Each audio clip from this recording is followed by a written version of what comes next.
menstrual cycle la 4 phases வந்து நடக்கும். The first phase is menstrual phase or a destructive phase. The second phase is follicular phase or a proliferative phase. The third phase is ovulatory phase. The fourth phase is luteal or a secretory phase. இந்த 4 phases-மே வந்து simultaneous-ஆ அடுத்தடுத்து synchrony of events-ஆ வந்து both ovary and uterus-ல நடக்கும்.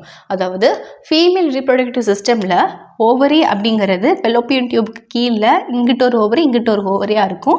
Uterus அப்படிங்கிறது 2 ஓவரிக்கு நடுவில் இந்த இடத்துல இருக்கக்கூடிய சென்டர் பார்ட் தான் வந்து யூட்ரஸ். ஸோ இந்த யூட்ரஸ்லேயும் இந்த ஓவரிலையும் இந்த 4 ஃபேஸஸ் அப்படிங்கிறது அடுத்தடுத்து நடந்துக்கிட்டே தான் இருக்கும் ஒரே மாதிரியாக. அண்ட் இந்த ஓவரி அண்ட் யூட்ரஸில் எப்படி சேஞ்சஸ் வருது அப்படின்னா சில ஹார்மோன்ஸ்னால.